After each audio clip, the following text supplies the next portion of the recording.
From the Understood Podcast Network, this is In It. On this podcast, we offer perspectives, stories, and advice for and from people who have challenges with reading, math, focus, and other types of learning differences. We talk to parents, caregivers, teachers, experts, and sometimes even kids. I'm Amanda Morin. I'm the Director of Thought Leadership for Understood, and I'm a parent to kids who learn differently. And I'm Gretchen Vierstra, a former classroom teacher and an editor here at Understood. And today, we're talking about what it's like raising a child with learning and thinking differences as a single parent. Of course, there are as many stories and different experiences out there as there are single parents. But today we're focusing on Rachel, who is a single mom by choice. She has a 10-year-old daughter who's been diagnosed with a number of learning challenges. To preserve her daughter's privacy, we won't be using Rachel's last name, and we won't be using her daughter's name at all. And a quick note before we get started, there are a couple of curse words in this conversation. Nothing too outrageous, but you may not want to play it around those with tender ears who might repeat it in places you don't want them to. We're so pleased to have Rachel with us for this conversation. Rachel, welcome to In It. Thank you. Actually, Rachel, before we get into the nitty-gritty of raising a child with learning disabilities on your own, we'd love it if you could tell us a little bit about you and also about your daughter, like what she's like, what she's into, what makes her awesome to you. Sure. Well, I'm 47. I lived for many years in New York City, and then anticipating that I might become a parent on my own, I experimented with life in the country in Western Massachusetts, where I have now lived for over 10 years. This is where I had my daughter, who is now 10. And my daughter is absolutely wonderful. She is, first of all, hilarious, which is a very important value of mine. Anybody who can slay me is an instant friend. And my daughter's very funny. For example, we like to sing popular songs pretending we are our dog, one of our dogs, in the voice of our dog. So that's just an example of she'll bust out like a rap lyric, but in my dog's voice. So that's pretty funny. She's very athletic. She's a very skillful skier, which is something I didn't get to do as a kid. She likes anything propulsive, skateboards, scooters, skis. She's just starting to go through those hormonal changes. So sometimes I get a very happy, gleeful, slightly manic child. Sometimes I get a I'm sad and I'm not sure why child. Yep. But that's her. And she loves fashion, by the way. That's another one. Her current gem is that she has a pair of knee-high Converse sneakers. Knee-high Converse. Boy, if she could sleep in those shoes, she would. How are the two of you similar, and how are the two of you different? Well, we're both similar in that we are pretty competitive, even though she probably would deny it. We have high expectations of ourselves. We're both pretty athletic. Like I said, we're both funny. Wait, did I say I was funny? I'm funny, by the way. Which is sort of I think we got that, right? Yeah, like my partner. So I do have a partner now, though she doesn't live in Western Mass. But my partner says that when I cook, I'm not allowed to say that the food is good until the other people have said it's good. Because I have a tendency to like take a bite out of what I've made at a dinner party and be like, oh, this is so good. And my partner's like, Rachel, let the other people say it's good. And isn't that where you had the if I do say so myself at the end of it, though? Yes, but I don't even do that. I just was reminded of that. And I was like, and also I'm funny. Like, probably I'm not supposed to say that, but I think I'm pretty funny. And so how are we different? God, well, you know, it's an interesting question week to week because I feel like my daughter at the age of 10 is starting to go through that pre-adolescent developmental process, to use a very clinical word to describe a very dramatic event for girls. I find her changing before my eyes in some ways. I notice her becoming more risk averse. I wonder if that is linked almost like as a comorbidity, as they say, to her learning challenges, meaning her consciousness, her awareness of her limitations is potentially shaping how comfortable she is in the face of uncertainty or dealing with failure because she has a lot of pride. She's also intensely stubborn. Can't believe I'm about to say this on a podcast. She's a Taurus. I'm like going to use her astrological sign, but she is. She's a bull, man. And it takes her longer to come around. I have the emotional life of like a middle schooler, by which I mean I pass through feelings very intensely and very quickly. She has always been more deliberative. takes her longer to move through and forgive. I've already forgotten what happened like 30 minutes later, kind of a thing. So there are a lot of ways we're different. She's also quite opaque about her feelings. So she's not a kid who's like, I am feeling worried about my learning issues, right? It's more like, I'm fine. And obviously still waters run deep. And I'm only beginning to get insight into what's really going on there, because I'm somebody who, for a living, teaches people how to express themselves and develop their emotional intelligence. So I'm like, what do you mean you're not going to tell me how you feel every 5 minutes? Mm-hmm. Do you mind sharing with us the specifics of your child's learning differences and whether she's has a formal diagnosis or anything? Sure. We recently had her second neuropsych evaluation. Her first was at the end of first grade, and the second was, we're now close to the end of fourth grade. And while there was not really a clear diagnosis, there were signs at the end of first grade. And now the diagnosis is subthreshold ADHD, the primarily inattentive kind. And that means, so far as I understand it, that she meets criteria for having that primarily inattentive ADHD, but not all of it. Enough of it to recommend trying meds. She's got very low working memory. She scores in the 19th percentile for working memory, which basically means, taking in information and being able to manipulate that information in order to accomplish a task. So for her, that could look like, looking at a word and she's reading the instructions. It says underline the base word and circle the suffix and then write it down on this line. And that's hard for her to take that information in and use it, execute the task. She also has learning disabilities in math and reading comprehension. And she is showing signs of anxiety in the psychosocial piece, as well as other kind of attendant psychological concerns. Yeah. And that was not the funnest reading material I've ever engaged with. Funnest actually not being a word. But even recounting it to you both right now, I can feel myself sort of clutching and seizing my body. Like, it's just, it's not fun. So that's all of it. There's nothing quite like seeing your child sort of reduced to a report on paper that doesn't say and she also raps in the dog's voice, and she also skis. Yeah. Yes. When did you first think there might be something going on with your daughter? Did you notice it? Did someone else notice it? I never notice anything. Can I tell you? I'm just like, this is my kid. Hey, sometimes she does this, sometimes she does that. Like, maybe because I'm an educator, maybe because I ran a residential summer camp for many years. I'm like, all kids are annoying pains in the asses sometime. Like, that's just kind of how I am. Like, I don't know. So maybe some people would think I would pick up on it fast. I didn't pick up on anything because I just sort of feel this like kids are going to be kids. Mm-hmm. It was my daughter's caregiver when she was 10 months old or 9 months old who said, she's not making a lot of speech sounds. Mm-hmm. And I was like, okay, sure. And she's like, well, I think you should get her evaluated. So, we called early intervention. They came, they found developmental delays in every category. I think she was 14 months old at that point. I have mixed feelings about it. Before I got that second neuropsych, I would have told you, did I really need to call early intervention? Like, she actually, the thing for which we brought her, speech, is the thing that she is strongest on now. Mm. When early intervention comes, they earn their pay by finding problems. So it was tricky for me to get then a whole new report when my kid was not even 2 years old. It was like every single category. It's like, no, dude, I just want to talk about her speech. I'm telling you this story because I think that we also are coming of age as parents in a world where there's a literal industry that is built to, yes, help your child, but also profits off pathologizing your child. And it's a kind of chicken and the egg thing. Like, of course you want help for your kid, but you also don't want so much information that you begin to label them and treat them in a particular way. Mm-hmm.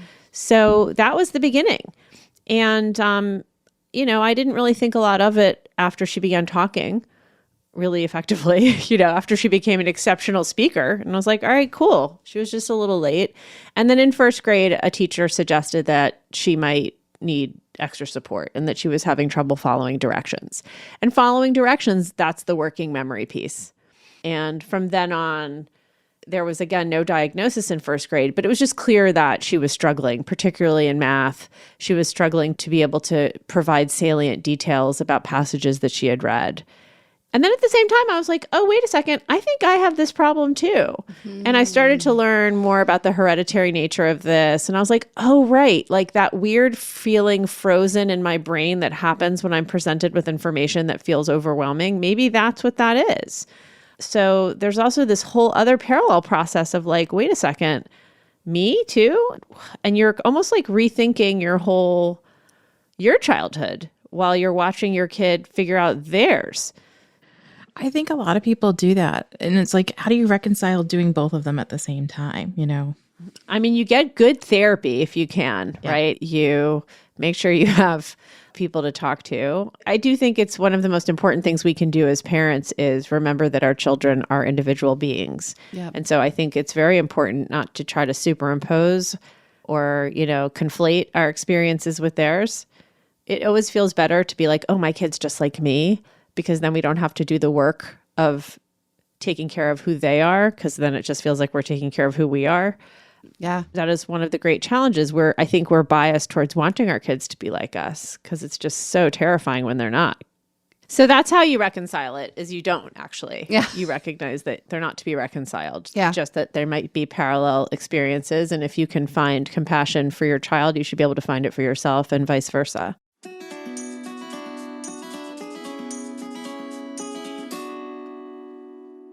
What kind of conversations have you had with your daughter about learning differences? And how has she been responding to this whole process? Well, again, there's a lot of opaqueness there. Mm-hmm. I wish I really knew. So one of my parenting policies is that I never lie to her. I'm very clear. And she, I think, trusts wholly that she is always being told the truth. And what I say to her is if I can't tell her the truth, then I'm not going to say anything. 99% of the time we can live that way. So in this case, I've been very direct with her. And I have said, you have learning challenges when it comes to math and reading. And I've explained to her what working memory is. And I said, everybody has challenges and this is going to be yours. And here are some challenges I have. Here are some people in our lives. This is this person's challenge and this is that person's challenge. This is going to be the thing that's hardest for you, that I'm pretty sure of. Mm-hmm.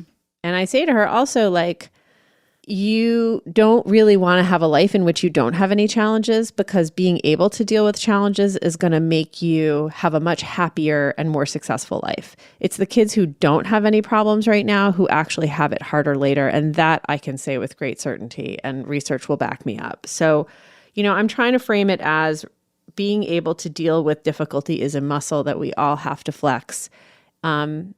And we're going to get you the support you need. And as she gets older, I'm also going to tell her that this experience of school is presented to us as a neutral structure, but is structured around the experience of a particular kind of learner, and that's a systemic problem. And it doesn't mean she's defective. Yeah. It means the system is. Yeah. But she's not ready for that yet. Yeah. But it sounds like the two of you have like a really open dialogue about this. And yes. I'm wondering, how much of that do you feel like is because it's the two of you? Probably a little bit is that, but I think it's just also like, because I'm an educator and because I believe in treating children as people, like it's just how I am. Mm-hmm. And I also think that when you are raising a child on your own, you are more transparent because you do not have a partner to absorb the emotions and the angst that you invariably experience. You kind of your feelings leak out more because you don't have that sponge of the other person. And I don't want to assume that everyone who is partnered has a partner willing to absorb. True. But many do. One thing I've learned, my therapist used to say to me before I understood this, she'd be like, just because people are married doesn't mean they're happy. Because, I was always like single and like, aching for a partner. And I would do this thing where, of course, very black and white. Oh, everyone who's married is just like so happy. She's like, no, they just don't talk about it.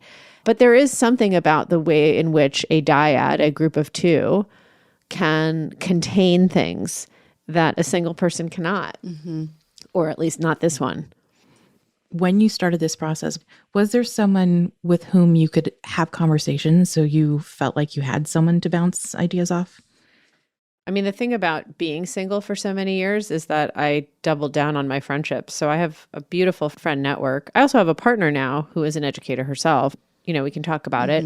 But actually, my daughter's Jewish people don't usually have godparents. So let's just say like guardian is herself a second grade teacher, now becoming a learning specialist. And she's just always been the person who like came with me to the neuropsych meeting the first time and sat with me, when the psychologist said, did anything happen to you during your pregnancy? Ugh. Right. And trying to understand what was wrong with my daughter, I just burst into tears. And there was my friend Maggie, like holding my hand, which PS, it's just such a stupid question. Don't ask me that fucking question. Like, sorry, I'm going to drop an F-bomb, but like, do you know what I mean? Like, I think I get why you're doing it, but maybe just like ask it in a written assessment. It's such a mom shaming question. Right. Like, what does she think I'm going to say? I had a couple margaritas one night when I was nursing. That's true. Yeah. You think is that why? Like, I know that I'm going a little far here, but my point is like the kinds of things that can happen to you in those conversations can be incredibly demoralizing. Yes, it is good to have someone with you. And also we do live in a culture that invariably, consciously or not, often blames the mother. Right. I'm going to settle down now. Don't worry. No, you're good. You're just going to get us riled up. That's what's going to happen. So we're going to all have this conversation now. Yeah, I know. I feel it. I just feel it in my bones because I think about all the conversations that I had, and this is my background, right? I actually, and I'm laughing a little bit when I say this, I'm a former teacher and early intervention specialist. See, yeah. And sitting even sitting in the evaluations for my own kids, having people say those kinds of things to me, I was just like, I know that you are trying to find a way to make this make sense, but sometimes it just doesn't make sense. So, let's not put this on me. And side note, I just do not like sitting in meetings where people call me mom. It's not my name. Like they say, Mom, did you ever? Not my name. Just please don't call me mom. Oh my God, I so agree with that. Yeah. I haven't really verbalized that, but yeah, that's annoying. Speaking of people sometimes being annoying and sometimes being super helpful. So in your circle of friends or in other parents you met along the way, as you were finding out about your daughter's learning challenges, what was helpful from other folks and what was not helpful? I think what's helpful is just like empathy. Empathy is always helpful. I was just listening to a podcast about grief and loss by a woman who's written a new book about this subject. And she said something to the effect of, it's okay to bring my mom up on Mother's Day. Her mother had passed away. It's not like I forgot to think about her and you're bringing it up is reminding me. Right. I thought that was so funny. Funny and poignant. Like, you don't have to walk around the fact that I'm in pain about my child struggling. You can say like, damn, that is really hard. I'm so sorry. And I love you and I'm here for you. And I just want you to know, I find your kid amazing for these reasons. But don't feel like you have to either minimize your kid or pretend that this isn't a problem. It's a problem. It's hard.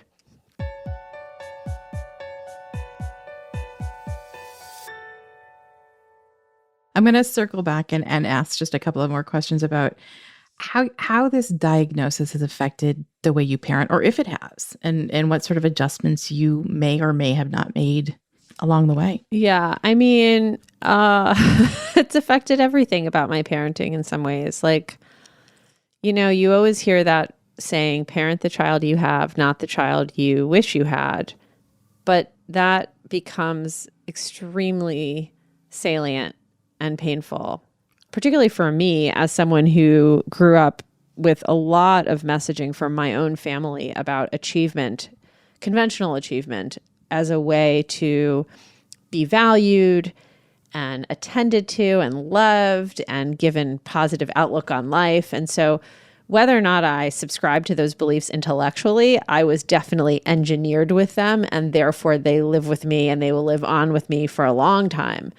And so having a neurodivergent child means that I need to do deep work on trying to unhook from those messages And it is an ongoing and for sure unresolved challenge for me because that's deep, deep impacted messages that I grew up with. So that is an area of my parenting where I have to do a lot of work and I mostly feel like I fail.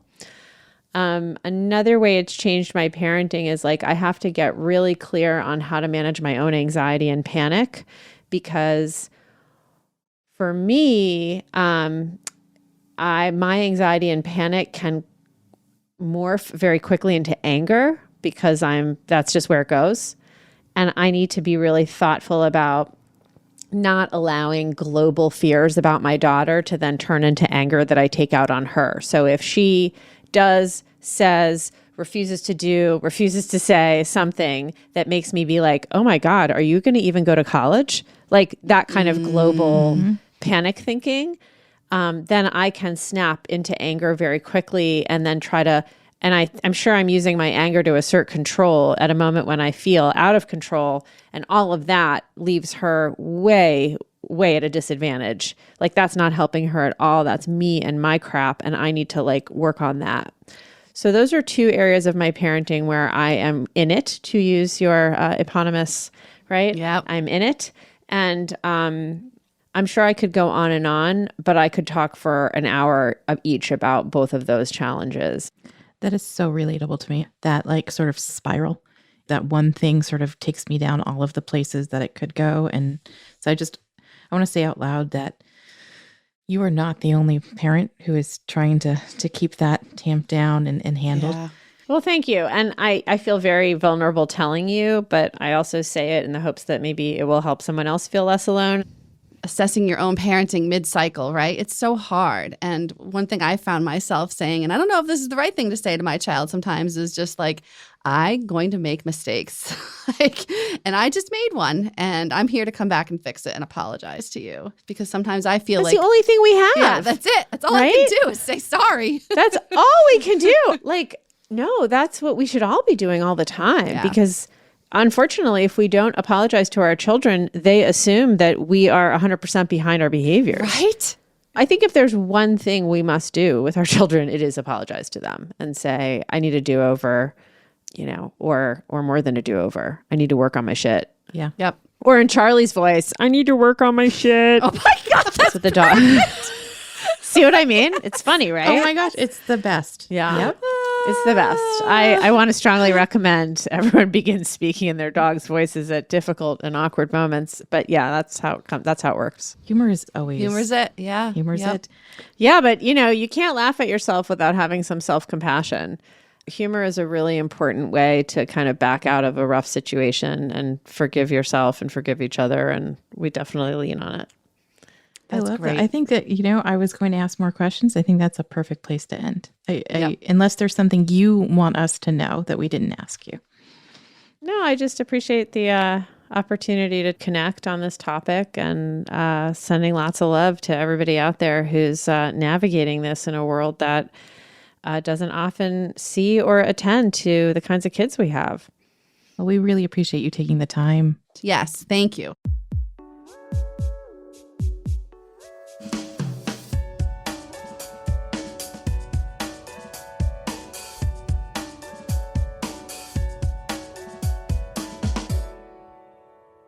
That was such a powerful conversation. I appreciated how open Rachel was and just how willing she was to share laughs and a little bit of angst with us. So, of course, she was just sharing the experiences of her one family. And there are lots of other experiences out there. Amanda, do you think there are other things that we should touch on before we go? I do. And it's interesting, Gretchen, you know this about me and our listeners may not, that when I was first going through this diagnostic journey with my own oldest son, I was a single mom to the two kids I had at that time, right? And so one of the things, I think is really important to note is that being a single parent, whether it's by choice or whether it's by circumstance or however it is, it's not always about just making decisions on your own. Like sometimes a one-parent household, you may have less income than a two-parent household, but also less time. And there are a lot of phone calls and a lot of meetings and a lot of things that go on when you're trying to figure out the learning challenges in your home. And if income is also an issue, you have to figure out how do you take the time off to make those phone calls and those kinds of things. And so I remember that so clearly. Trying to figure out how to manage my time, manage my income, manage my availability for my kids. And so I think I wanted to share that with our listeners. What kinds of resources are out there and how do you get them? One of the things that I realized I really needed over time was case management, right? Somebody to support me in making some of those phone calls. And the funny thing is, as an early intervention specialist, that's one of the things I provided to some of the families that I worked with. And it was just part of the early interventions component of things. You had a case manager. Oftentimes, healthcare providers can set you up with a case manager from an outside agency. And I think it's important to really tap into that resource so they can help you figure out the information you need, make some of those phone calls for you, because all of that takes a lot of time. It's so much work just to be figuring out what piece of information goes with which form and where that form gets sent to and those kinds of things. And if there's somebody in the know who you can ask that question of, it saves so much time. It's an amazing thing. Eventually, I remarried. My kids have a stepfather, and I signed releases so that he could speak to the schools and he could speak to the doctors too. So making sure you think through like who you also feel comfortable having these conversations, and can you sign releases so that person can have those conversations is really helpful too. And then the other thing, and this one's a little more wonky, is that the law is kind of on your side in some ways. If you have a child who is going to have an individualized education program or some sort of disability that requires additional doctor's appointments or therapy appointments, if you have a kind of job where you can take family medical leave, you can take it a little bit at a time to go to those meetings. And that's really important to know too. That's all such good advice, Amanda. Thank you. Is there anything you wanted to add, Gretchen? Like what came up for you? My biggest takeaway from our conversation was just that we all could use a little humor and we all could use a little honesty with each other. Absolutely.